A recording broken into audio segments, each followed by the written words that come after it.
So good morning everyone and welcome to this week's Let's Talk Dairy. So today I'm going to be talking with John Douglas of the Grass10 team. John has been on before with us. Today his topic is building for the future, which we were joking is very like a political slogan, but it's obviously it's important that we build covers during the autumn period in order to have grass for the remainder of the year, but it's also very important that we do it right in order to have grass for the springtime. And I suppose we've seen scenarios where people don't pay attention to the targets, we'll say, during the course of the autumn and leave themselves very short to grass for the springtime. And sometimes that goes against them, and more often than not it goes against them. The odd time they can get away with it. So I suppose it's like anything, you have to budget and you have to plan in order to be some way close to the mark in terms of hitting targets. So I've asked John to talk about the objectives of the Grass10 team in terms of autumn cover for the season that's coming up ahead of us. Ask any questions as you're going along for clarity or anything, and John will be happy to take them. So just briefly, John, you're going to talk about the current situation in terms of there's obviously soil moisture deficits in different parts of the country as well.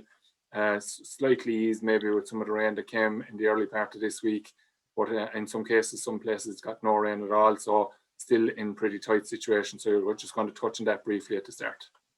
So hand over to you. Thanks, John. Hi, Stuart. John Douglas is my name. I'm working on the Grass10 team with John Maher and Joseph Dunphy. And sure, look, we're all about getting people to improve their grazing management and achieve grazing excellence, which, pays economically, but also, I suppose, from a social point of view and environmental point of view, it's more sustainable. I'll just start with the current PastureBase for performance. So this is from our newsletter, our weekly newsletter that goes out. It's available on the Teagasc publications and on the website, on our Grass10 website. So if we just look at some of the figures there for the moment, the growth at the moment is 57 around the country, but again, that's an average, and it's probably a bit below average for this time of year. And as you can see on the map of Ireland down on the left-hand side, that's the current growth rates around the country. And figures in white, I suppose, are around average. They're in sort of plus or minus 10% of average. And those figures then in yellow are below 10% of the average. And the figures in sort of that orange-brown colour are below 20%, or 20% below the average. And the green then are above the average. So you can see there that there's a lot of counties, nearly all counties are probably below average growth. And I suppose recent rain, that mightn't account for some of the recent rainfall that fell earlier on the week. People haven't done a walk yet. So we should see a rise in some of those counties that get rain. But there's still going to be a lot of areas more towards probably the east side of the country that didn't get enough rain and have very high soil moisture deficits that will probably require a couple of inches of rain really to get them back on track. So we're coming into a period where we're sort of switching from managing the wedge and looking at our cover per cow and our pre-grazing yield, where next month now we're moving towards, we're changing focus and we're moving towards building grass, so that we're more looking at your average farm cover on week to week and trying to extend rotation and build cover and build a bank of grass for the autumn time, and we'll go into why we do that. But there's a shift, and I suppose what maybe came up earlier in the week was that some farms are going to try, they need to start building grass from next week onwards, and they're not in a position because they're not growing. So look, that's going to make it more difficult and challenging, and maybe this year some farms might not be able to reach their optimum with the autumn grazing targets because of this. So, but hopefully I suppose we will get rain in the next week or 10 days, and that will alleviate that problem. But look, we'll have to deal with that as it comes. So I suppose if you look at the predicted growth rates, they are predicted to rise a little bit, and that's based on some of that rain that has fallen. So that's a good sign anyway. It's going in the right direction. Was John, at least they're kind of holding, with the exception of the raids, obviously they're kind of holding potentially in line with kind of demand that can be kind of matched with just grass and meal in a lot of cases. Yeah, and you can see that there from the PastureBase data. There's about 15 kilos of grass and 3 kilos of meal going in. So while that meal is probably higher than normal, slightly higher than normal, as you say, Stuart, it is being filled mainly with just an increase in meal, I suppose, to hold that. So, yeah. Yeah, so will we move on then to the autumn? We'll get into the meat of the matter for today. Yeah, super. Yeah, so look, I'll just run through what we're going to go through. So we're going to go through the objectives of autumn grazing management. So why is it good for farmers? Do you know the benefits of reaching them, what the autumn grazing targets are, and then how do we meet them? Okay, so maybe some of this you've heard before, and try to put a different angle on it and try to get people to understand maybe more about autumn grazing and how to go about achieving the targets. So the objectives of autumn grazing is really a two-piece jigsaw. So the first piece is to build grass early in the autumn. So this is during August, September. This is the building phase. So this is the phase we're going to be focused on more today.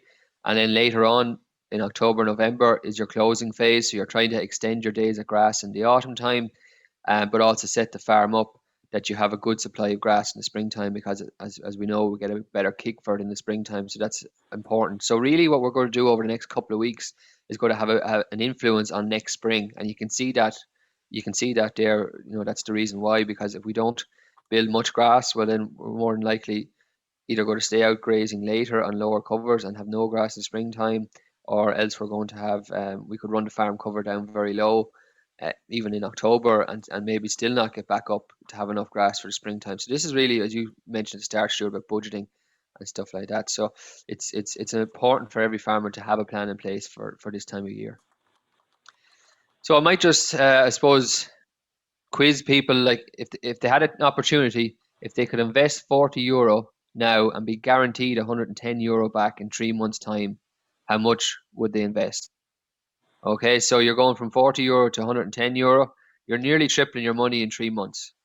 Okay, so that sounds maybe like too good to be true, but it's, we can guarantee it. And the reason I suppose we can guarantee it is if we look at the pasture profit index, so this is everyone's familiar when they're reseeding, they have a pasture profit index. Well, this is the breakdown of the different factors that build into the index. And one of the main ones obviously is the dry matter yield.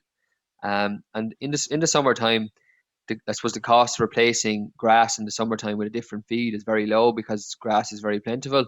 So it's sort of put down at 4 cent a kilo or €40 a ton, if you like. In the autumn time, however, because it becomes more expensive to replace grass because there's probably less of it about, the value of autumn grass is much higher. It's 11 cent a kilo or €110 per ton. So basically what we're trying to do here in this building phase is buy grass at €40 a ton and more or less sell it back to the cows, we'll say, in October, November at €110 a ton. So we're gaining that €70 there per ton on the farm. And that's what we should be trying to do. And there's a lot of money up for grabs here by doing it. But I suppose, as we'll see now, not everyone is following targets. Not people aren't reaching them, so they're actually missing out. So I think they're probably getting halfway with this. They're probably doing half their potential of their investment in this. That's all they're getting out of it at the moment. So there's a big potential here to make a lot more money at this. So extended grazing. So this is just taken from a Bally Hayes presentation there. I think maybe Donald Patton would have done it in previous years. So you can see here the green line is the daily pasture growth. So that's just the growth throughout the year. And then the red line is the herd demand throughout the year. And we can see from basically the second rotation onwards till sort of coming into middle of September, the growth is outstripping the demand the whole way through. So there's surpluses on the farm. But in the shoulders, I suppose, from February, March, and into early April and into late September, October, November, the herd demand is a lot higher than the growth. Okay, so one thing what we're trying to do here basically is we're sort of in some ways we're sort of robbing Peter to pay Paul here in August. So we're instead of maybe taking out the surplus grass in August as bales or as silage, we're basically building a bank of it up, letting it grow on the stem, and then having it available during, say, October and into November to graze. And I know heavy soils and dry soils are going to be different, but there's targets there for both, and everyone can, I suppose, improve their own performance. And I'm not going to get into a debate versus dry soils versus heavy soils. It's about, at the end of the day, each farm is different, and each farm improving their own performance. Okay.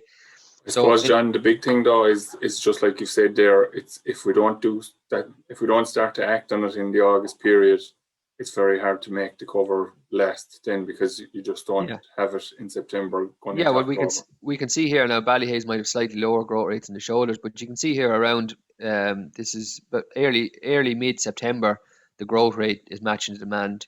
And that's probably a stocking rate of maybe 2.75 in Ballyhays. So it's not it's not an overly high stocking rate. If they were stocked at 3 or 3.5, where a lot of farms are, you'd be back up towards maybe the 1st of September is where your if you like your anti-magic day, if on the opposite side of the year is happening. Okay, so then you're not going to build grass. And we talk about building grass. Again, we're going back to growing it at 40 euro a ton, and we don't want to grow it in September time or October time, where we're putting in silage, to replace trying to grow grass, which is not, it doesn't really pay for itself. It's probably a break-even exercise. When it pays is when we get to grow it cheap in August time, and we get to have the benefit of it then later on in the autumn time. Okay. Yeah. So you can see there, it's 270 per cow per day, extra day of grass in the springtime, and 180, so nearly €2 per cow in the autumn time. Okay. So the other benefits then that aren't touched, so they're more or less the economic benefits. So if we build the grass, get staying out longer, we've an extra €2 in the autumn, 270 in the springtime. But it doesn't account for the slurry storage. So this is, I suppose, a lot of farms are under pressure with slurry storage, and there's probably an extra couple of weeks on a lot of farms to get out and stay grazing, if not by day, for 2 or 3 weeks anyway, and that would have a big impact on the level of slurry capacity, I suppose, on the storage capacity on the farm. I know from working with farmers over the last few years of Grass10 who have followed the targets and built grass, and maybe traditionally were in around the first week of November on dry soils, and now staying out till the last week of November, and that's having a huge impact even in the springtime. It allows them to choose when to go with slurry in the springtime, rather than I suppose the date is open and you can go with it, and we'll go with it then. It allows that, and that's important for the water quality side of things and all going forward. So and then there's less to spread as well, so there's probably a saving in that. There's a lot less labour cleaning cubicles, feeding, all the other things that go along with cows being indoors. There's happier and healthier cows, generally leads to a happier, healthy farmer. I know one farmer was amazed at the peace and quiet he had during November when the cows were out, where traditionally they were in the shed.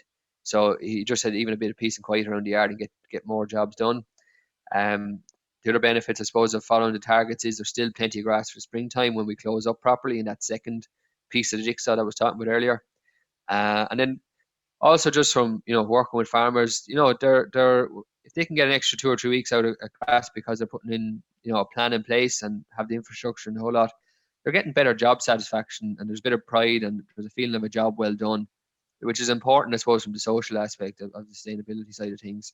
It's important that people are having that good intrinsic job satisfaction, if you like. So there are other benefits. And of course, just if you're looking at purely in the environment side, every additional week of grass reduces greenhouse gases emissions by 1%. And there's also lower ammonia emissions, because most of the ammonia emissions are related to slurry. So if the cows are urinating basically on concrete, and then there's loss there. When it's being stored in the tank, there's loss, and then when it's being spread, there's losses. So at grazing, it's a lot lower. So we're reducing ammonia emissions also. So there are the benefits. So just what has to happen, I suppose, from where we are now to maybe over the next week or two. So we're moving from these pre-grazing yields, pasture-based grass wedge, your cover per cow, your average farm cover, and those targets for the summer, and moving into your autumn time. So you're looking at your grass budget, so it's still using your average farm cover, but you're trying to build it rather than hold it at a level. You're looking at extending rotation length, so it's a time when maybe silage ground is coming back in, maybe people have receded ground coming back in, so we're able to extend rotation length that way. And then also you're looking, I suppose, really trying to come up with a target farm cover for your farm that works. And that might take you mightn't get that if this is your first year going to go about doing a grass budget, or your first year maybe measuring grass. You mightn't get it on your first year. You might follow the guidelines, and maybe you'll find that there was too much, or I started too early, I started too late. This could be a sort of a 2 to 3 year process until you get it right. But I suppose the benefits are there. We've seen them, so it's well worth doing. So John, are you saying so? We'll say today's the 29th of July. Basically, once you hit the 1st of August, you're moving away from your cover per cow target, really, and looking at your average farm cover as your guide.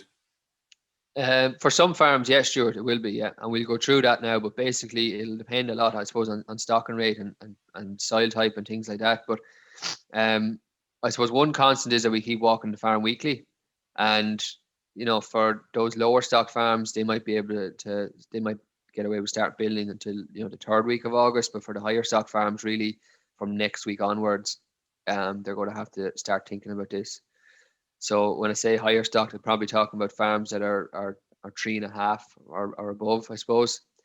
Farms that are stocked around 3, probably into the 2nd week of August, and farms that are stocked closer to 2.5, probably the 3rd week of August. But again, these are guidelines, and if the growth is low one week, well then you're better off starting earlier in the week than later in the week. And if the growth is still high, you can maybe start at the end of the week rather than start the week. But there's a bit of flexibility in that, Stuart. But yeah, for higher stock farms, definitely should be looking at starting this next week. So if you actually look at the targets then, so these are set up based on stocking rate. So there's a 2.5, a 3, and a 3.5. So for the lower stock farms, you can see there, like the 1st of September target is 750 of an average farm cover, which is not a whole lot. If we look at the current PastureBase performance there at the minute, it's 710. So it's not a huge amount. So that's why they don't probably have to start building until about the 3rd week of August. Okay, and the rotation length and around that time should be around 30 days. So that's I suppose looking forward and looking back. So what we mean by that is if you have 90 acres and you're on a 30-day rotation, 1st September, you should be grazing 3 acres a day. So that's your rotation length. So it's not basically looking at PastureBase and looking back to see what paddock was he in 30 days ago. It's more on that day. That's how much you should be grazing. And rotation length, from working with farms, we found rotation length even more so. When it's I suppose maybe when it's combined with average farm cover, that's when you get the most impact. So farm cover based off even a lower rotation length, sometimes it can seem to disappear a little bit quicker. So it's just that time factor, allowing paddocks to rest, and that helps coming into the autumn time. Okay. But if we look at on the 1st September, the stocking rate of 3, they need to be at close to 1,000 of an average farm cover, somewhere between 900 and 1,000. So they've a couple of hundred extra of an average farm cover to build, and so that really means they need to start, at least I suppose a week earlier, 10 days earlier, to get that in. And that'll depend on the difference between the growth and the demand at the time. But walking weekly will allow us to monitor and track this. And if we look at the farm, the stocking rate of 3.5, it's similar. It's close to 1,000 as well. So the reason we can't go much more than that, I suppose, Stuart, is we start to run in with issues of building too much cover and having very heavy covers and not being able to graze them out well, and then they're very slow to recover. So some farms that are grazing last year, I see maybe grazing covers of 2.5 to 3,000 towards the end of September, didn't actually get back into those paddocks. So effectively they started closing maybe a week earlier than what they normally had planned, because they let covers get too heavy. So there is a fine balance in this. Okay. So you're just talking there, John, in terms of paddock recovery post grazing more so than anything else. With the heavy covers, yeah, and of course, if you get a bad week and they're due to come into grazing, you're going to have a tough time trying to graze them. So we're trying to keep paddocks, I suppose, somewhere between 2,500 at a maximum. And look, if we look at the heavy soils, then we're not even going that far. We're building to a max of 900 kilos of dry matter per hectare. so even some of the heavier soils that are higher stocked, they could probably be 10 days behind, or 10 days 2 weeks behind the targets here, because they only want to be at that 900 we could say mid-September time. So they'll have to walk the farm and just make sure they're not building too much too quick. So really what this comes back to, Stuart, is rather than saying I need to grow extra grass in August, you're going to put out similar, everyone maybe is going to put out similar rates of fertilizer during August. But the thing is, the lower stock farms, they might take out, for another week or two, they'll have time to take out a couple of extra paddocks and get some swards cleaned up before the autumn time. Whereas the higher stock farms, once they, come to a date that they're going to start building, they don't take out any more surplus. And this is the change of focus we're talking about.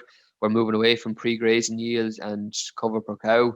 So, you know, if you're stocked at 3.5 in the middle of August, you know, and your cover per cow, we'll see from the target there, should be 220.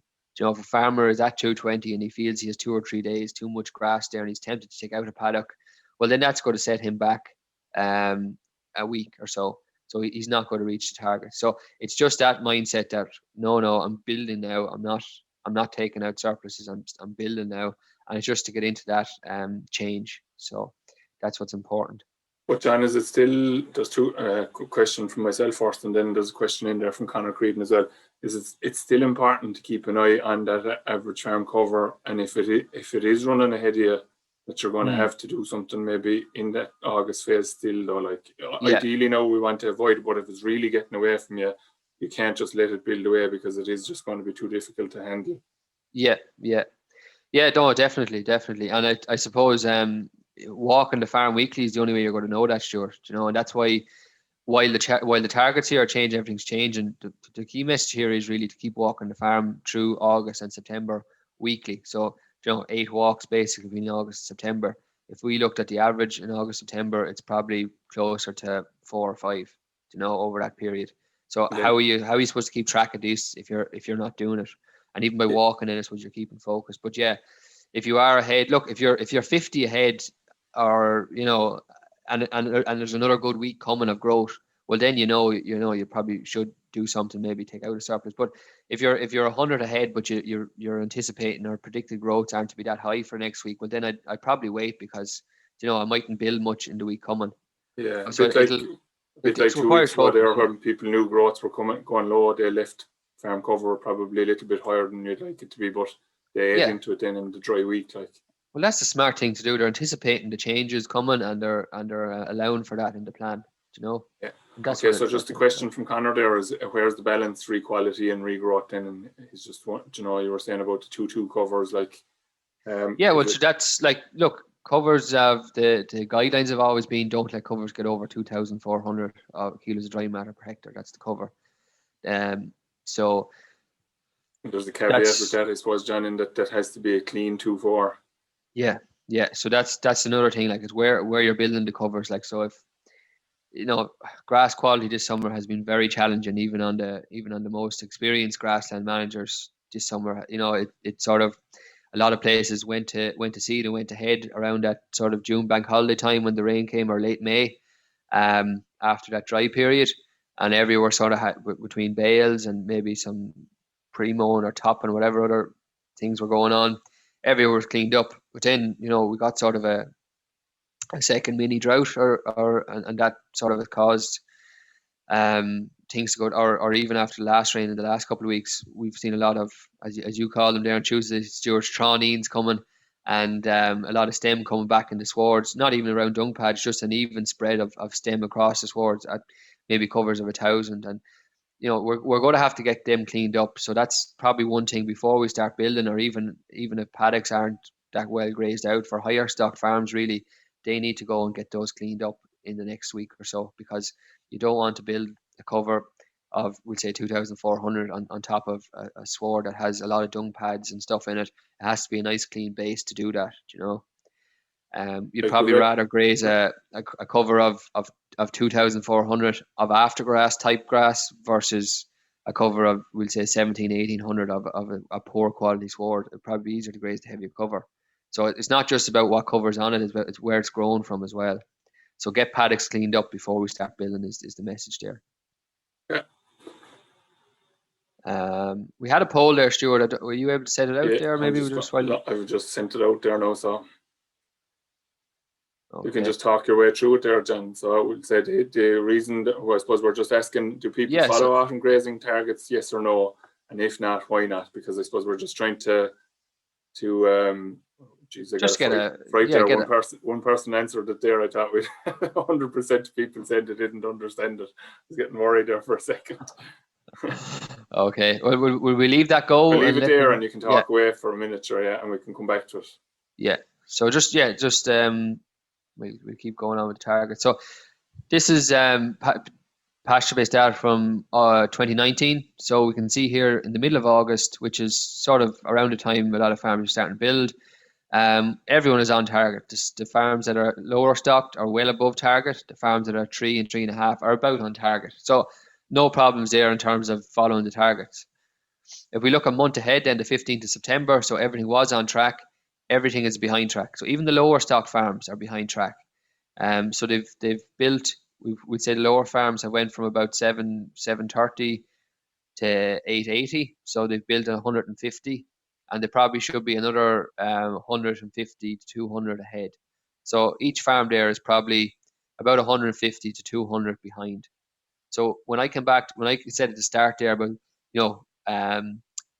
basically investing your 40 euro a ton now and getting 110 back, this is where I said that farmers are only using about half that potential. Sure, is that they're building maybe 150 to 200 onto it when they should be going sort of 300 to 400 on top of what they should be doing. So they're only getting about halfway there to meet the targets. Now, some of that is there's obviously heavy soils farms, and there's other farms on pasture base that mightn't be following the targets or whatever. So it's just it mightn't be wholly accurate, but it gives you a good trend or a good guideline trend as to we need to be doing more work on this on building. So there's huge opportunity there, on farms like that's they're missing out days of grass there, and that's missing out on money. So this needs to be tackled. And in a way, John, then as well, I suppose they might be missing a huge amount in autumn sometimes, but they continue to graze into cover that they don't have as such, and then they leave themselves quite short for the spring, so put themselves under a lot of pressure in the spring nearly as a result then as well. So this really is a critical point in terms of grassland management for both autumn and spring. Like, so if we looked at growth rates and stocking rates on the different demand per hectare based on different stocking rates, the reason you start earlier on the higher stocked is because the difference between the growth and the demand over that longer period is required to build up to that cover, and obviously the lower stock farms then can start a couple of weeks after that, and they'll still reach the targets. But because their demand is lower, they can build, I suppose, quicker, and they can build into September, as you were talking about. They can still build grass in early September. But if we look at the average, you need basically, I suppose, a difference of probably 12 between the growth and demand for about 30 to 40 days to sort of do that, So that's adding 300 to 400 onto your average farm cover off after the summertime if you're not moving into autumn. What we're looking at here is basically there's only a difference of 6. So it's not that farms really are growing any less grass. We sort of presume they're not growing any less grass because the growth rates are still good. We have growth rates from pasture base, but it is a fact that they're not changing from summer to autumn quick enough, that we're still looking at the cover per cow pre-grazing yield, and we're not starting early enough. And that's what that really is telling, that graph is telling us. August to be classified as a month of the kind of the autumn as opposed to the summer kind of period. So yeah, it should be in terms of management, but like in terms of growth rates, it's still August can grow every bit as good as July, and that's why it makes it so such a profitable thing to go and build grass, is because the growth rates are so high still. Okay, I don't know. Do you want to have a quick look at the results there and just So of 13 respondents, 46% or 6 out of the 13 said that they do follow, and 7 said no. And then in terms of if not, why not, 15% or 2 said they don't need to. The same again then for don't understand it enough. And by far and away the biggest response is 69% says that weather makes it difficult to manage grazing heavy covers. So okay, so interesting one.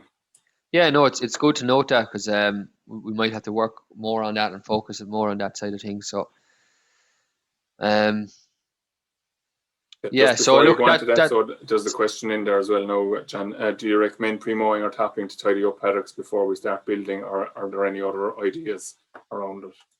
From Damien Bergen. Yeah, well, so look, if you're lower stocked and you're not starting until the 3rd week of August, you have a full rotation really between now and then to go, and take out surplus if that's your first protocol. If you're higher stocked, I'd be just going in Look, I don't know. It's probably the farmer's choice and maybe the weather conditions at the time, whether you go pre-mowing or topping. Look, pre-mowing, you probably are cutting it a couple of days before you're going to top it. That might help growth, but it's a case. I know in some of the drier farms you shouldn't be pre-mowing and topping. We're sort of going against that because of of basically of drought or lower growth rates. So but at the same time we're trying to look ahead, and I think at the moment we just have to, because look, growths are low anyway.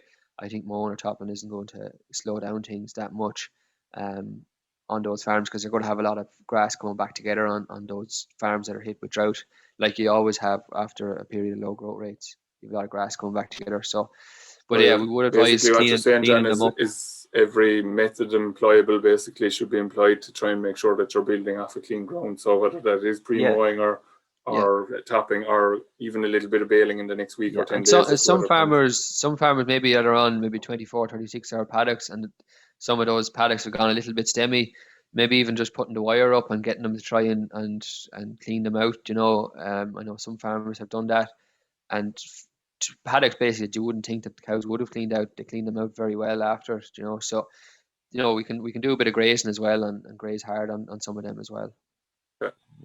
So just looking at the tools for autumn management, you're looking at the weekly farm walk and PastureBase. I've mentioned that numerous times, and that is probably the number one thing.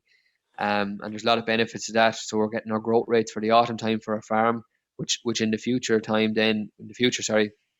we can use those growth rates for our own farm to make our own decisions about when to start building and what covers to build to. Okay, so that's really long-term thinking. Good strategy there is to keep walking the farm weekly till at least the end of September, and then you're also keeping your focus for this year as well. So we're looking at the grass budgets, and we'll come to the grass budgets now in a bit. But that's basically, I suppose it's basically, if you like, for want of a better word, it's an Excel which shows you, I suppose, based on your growth and the demand on the farm, how much you're going to build to, and how much you can, how you can stretch it out, or when you can stretch it out to. So it's a good tool, good grazing infrastructure, and that probably tied in with good grazing management, or I suppose grazing management skills, if you like, Stuart, is probably something that needs to be improved on a lot of farms, and that's maybe some of the reason why we had some respondents there just saying that the wet weather is making it too heavy to graze some of these covers. There's also probably a thing there in that, Stuart, like if farmers aren't measuring as much coming into the autumn time, maybe they're letting some of those covers get too heavy on them. Maybe what they think is sort of 2,500 could be a 3,000, and maybe they're getting caught out a little bit that way too. I think that has to be a case, Chancellor. I mean, if you talk to John Maher or even Joseph or yourself, probably see it a good bit with the groups, that even people that are engaged with you at grass groups are probably underestimating cover sometimes. And if that does happen, and as you said, if they maybe don't walk for a period of 2 or 3 weeks, and next thing suddenly does a cover gone well ahead of them, they're kind of caught between, they can't actually go and take it out. They need to go and graze it, but they make a bags of it trying to graze it then, because maybe it's in the wrong place. And like that grazing infrastructure and your positive mindset comment there, like, I mean, where you want to build those heavy covers, which, as you said the other day, you're only going to be grazing for maybe a week or 10 days anyway. They need to be just in places where you are going to be able to graze them, like. Yeah, they really are. And so I suppose you have to build them off a clean base and pick your best fields to put them into, and be flexible. The weather obviously can be changeable around that time of year. So if it's coming a wet week, you don't go in, you don't go into them, or if you know it's going to be coming wet in 2, 3, or 4 days, you get in and start them as quick as possible and try and get some of them mowed out of it, grazed out of it. Don't want to confuse people here saying mow. We get some of them grazed out of it, so you have to be flexible with that. And then when the weather comes wet, then you move into your lighter covers for a week or so, and you go back. So there's a plan, and there's flexibility, and I suppose it all comes back to you're earning, I suppose, that extra money you're talking about making at Days of Grass. You do have to earn it a little bit to some extent, but yeah, you do make more money. And that's, if you want to do that, that's what you do, I suppose then, come back to the knowledge, and that ties in with maybe the skills, or the grazing skills as well. So you have the knowledge of, where your rotation end should be, what your target should be as you move through the autumn. Okay, so how to build grass. So basically, we're trying to grow more grass now. Grow grass now that we need to eat later on. And we're basically, I suppose, manipulating supply and demand to achieve this. And this is where the budgets come in and they're a lot more accurate. So there's ways why we can increase the supply of grass. So not just maybe the growth, but more so the supply. So, and when, I suppose this comes back to the big thing, when we start is going to have a big influence on this. So if we were trying to increase the grass supply in sort of mid-September to the 1st of October during that peak targets, we need to start on time in August. So again, I'll reiterate, the higher stock farms should be starting the first week, the sort of farm stocked around 3 the second week, and the farm stocked around 2.5 into the third week of August as a guideline. Okay, that's when you need to be starting. Obviously, then to increase supply, you can increase the grazing area. Maybe there's stock to be moved on. Maybe there's silage ground coming back, reseeded ground coming back. We can obviously have our fertilizer up to date and out. So we're going to get a better response from our fertilizer out in early August than we are in early September. So, what we see in maybe a lot of farms is, especially maybe the farm stocked at 2.5, they have an awful lot of grass because there's silage ground coming back, and there seems like an awful lot, and they hold off on fertilizer to maybe the 1st September time, and then they go, but they're only going to get about 2/3 the response then as they would in August. Okay, so just be clever with that. Now, obviously, you don't want to go too hard and run into too many surpluses, but you have to find a balance there with that. And I suppose probably for farms, I know a lot of farms have been delayed fertilizer over the last couple of weeks, so 20-25 units out maybe across the farm now, and you're probably going to top up those fields that you graze sort of in air up until sort of mid late August. You're probably going to top them up as you go along, and then anything I suppose after we say mid late August is probably just going to get one fertilizer application, then maybe blanket spread around then, because you're going to have some paddocks maybe they're going to get it twice more, and some are only going to get it once. So the ones that are going to get it once maybe go a little bit heavier. The ones that are going to get twice maybe just cut back and go 2 lighter of application. So little and often is best with it if we can. Look, then increasing supply, more long-term issues are soil fertility, reseeding, measuring on PastureBase. They're going to be big factors in that. And again, I suppose we're talking about increasing the supply. So if we can only graze down to 5 or 6 centimeters because the quality of the sward is poor, versus 4 centimeters because the quality is high, well then effectively we've an extra 500 kilos of dry matter after being utilized on that. So there's a way to increase your supply as well. So that's why you have to have a clean sward. Reducing your demand. So we can increase our supply, so we can also reduce our demand. So we can reduce our stocking rate. So how do we do that? We remove maybe younger stock or other stock that are on the platform a bit quicker.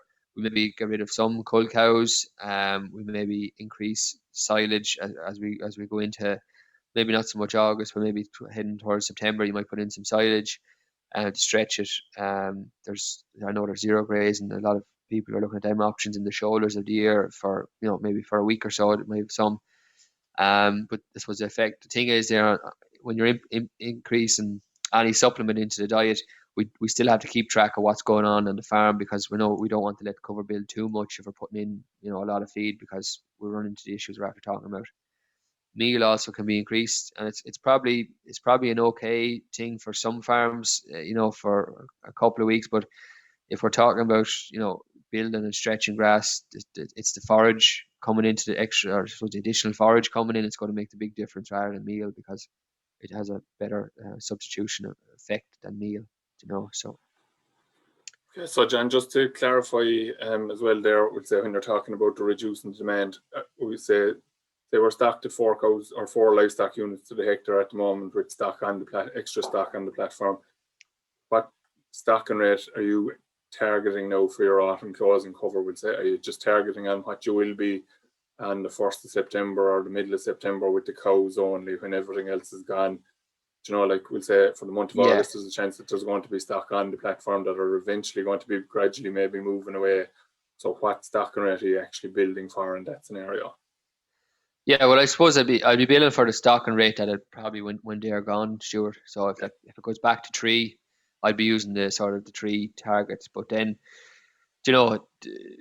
you still might have to start a bit earlier, because if the stocking rate's going to be 4 for August, but it goes back down to 3 for September time, effectively you're eating more grass in There's a higher August time. demand throughout August. Yeah. Yeah, so you might still start the same time.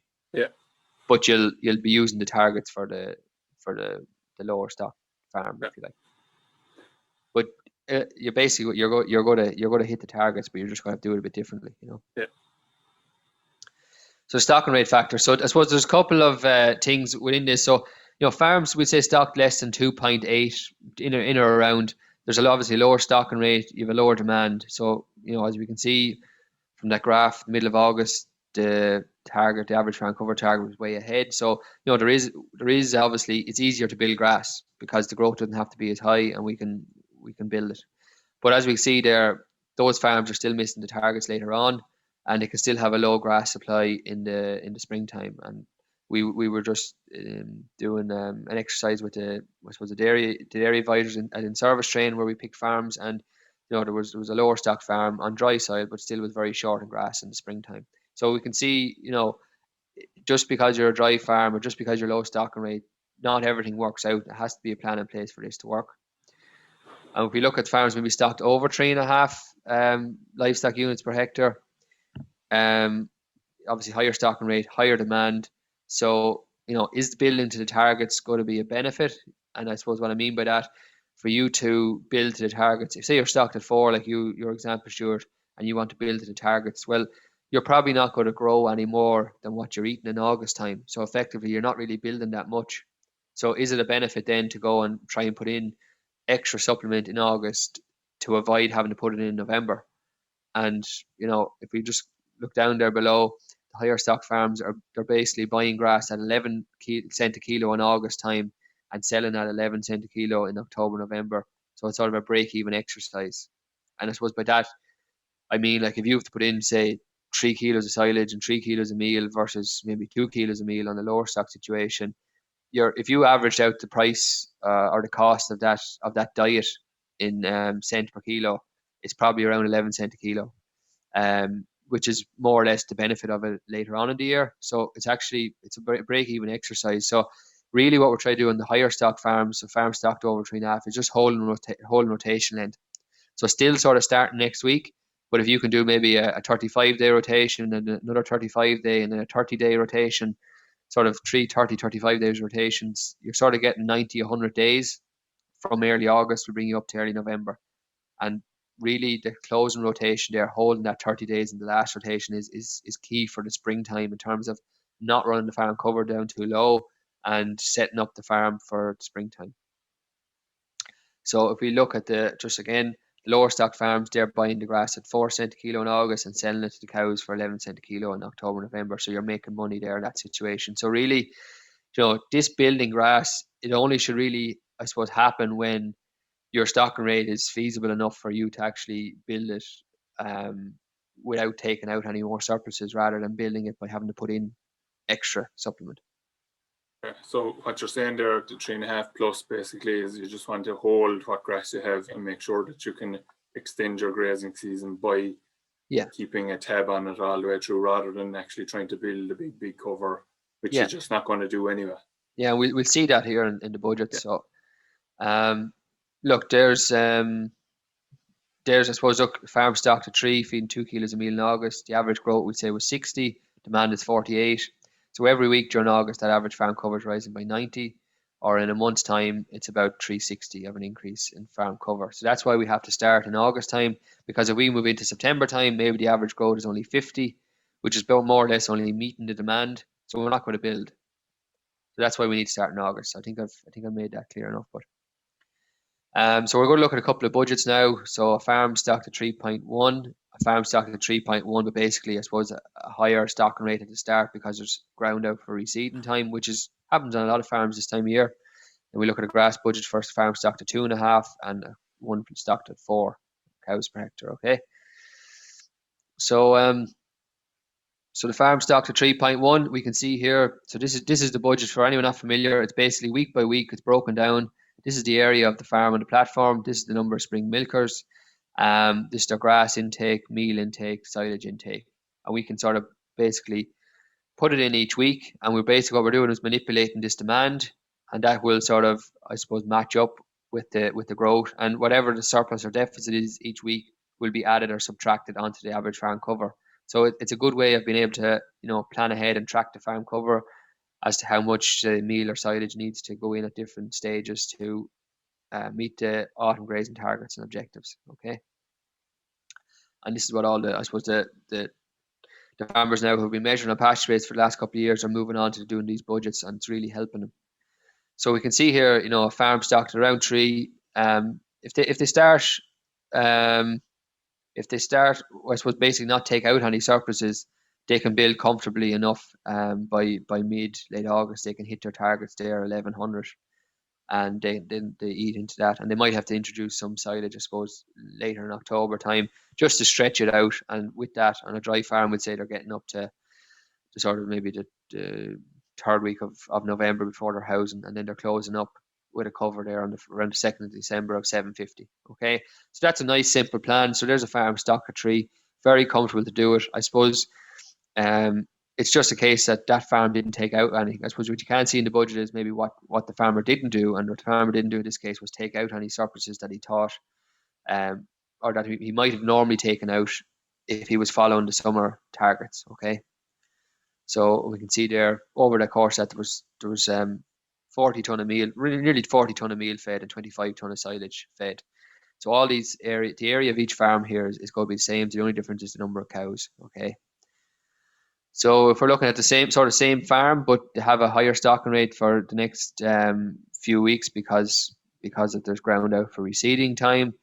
In this case, there's going to be more meal fed, so you're feeding 3 kilos of meal for most of it, 4 or 5 in some instances, and that's so we're sort of keeping silage out during the building phase anyway, and there's some going in at the back end of the year, and those cows are housed a week earlier, so that by having that ground out for reseeding even during August time is sort of having an impact later on down the line. So there's a week less grazing there, and there's close on 48 ton of meal and 28 ton of silage. So there's another 7 ton of meal and nearly another 4 ton of silage there.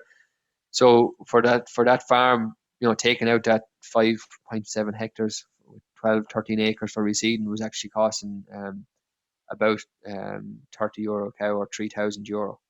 That was the extra cost of doing that. So these are sort of hidden costs, Stuart, that we probably don't see or probably don't, you know, account for on farm.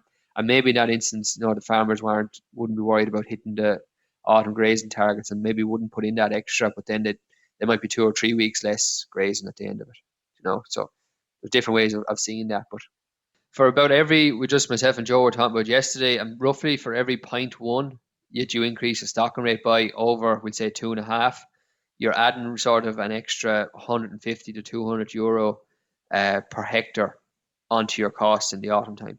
Okay. If we look at the amount of meal and silage that has to be fed in the different budgets, yeah, like, you know, even going from I think there was an extra 12 cows and an extra 14 ton of meal fed. There's an extra ton of meal for each of those extra cows, basically. yeah. You know, so it's maybe something that we should be focusing more on, and I suppose that's why if you're higher stocked and you can't get those days of grass, that's when that extra meal and extra silage is being costed into the system, like so. Okay, very good. So thanks a million, John, for coming on, and thanks for holding the fort there for those few minutes while I was gone AWOL. No worries. So it's a very important topic, and I suppose we're probably not delivering on it enough at farm level in terms of actually trying to achieve the targets, or we're going about it the wrong way, or we're not starting soon enough. So I suppose, like you said, it's probably a project over a number of years, maybe to try to get your head in line with where you need to be, try to achieve it, then maybe learn from some of the mistakes that you might make and as you're going along. And every year is different, of course, as well. Like, we're starting off from a low base now this year. Things could turn around very quickly depending on where you are. Like, if you're after getting rain, you could have a very strong growth rate, which could put you in a very strong position nearly too quickly. So people have to have that flexibility. And I suppose the very important thing then is that people actually have a plan in place in the first place, and then try to manage their targets to fall in line with that plan as the year goes on. And obviously that flexibility and being smart about where you're putting those heavy covers that you are going to have to graze for that week or 10 days in September. And as you said, maybe watching the weather, that you go there when you know you can, rather than going there when you have to go there maybe, and if the weather is against you, making it that bit more tricky to do it. So I suppose talk to your advisor in relation to setting up your plan, going through the budget. Definitely for the first time going through that, you're going to need assistance, and maybe even for the first number of years, even going through that, you're going to need assistance to build that budget. And it's a good idea, actually, John. I know we didn't probably talk about it much here now today, but to actually run that budget through out until the 1st of February next year, it can often help to show the effect of continuing to graze for too long as well. Or even till even till the start of the second rotation, which is what Donald Patton will do. Like he'll run it through to maybe the 10th of April or 14th of April next year, to show the influence of not building now and what influence it has in the springtime. Yeah. So we'll wrap it up with that, John. Just to let people know that we won't be on air now for the next 2 weeks, but we'll be back again in the 3rd week of August, and we'll talk to you then. And in the meantime, everybody take care, enjoy the weather, and stay safe. And thanks again, John, for coming on.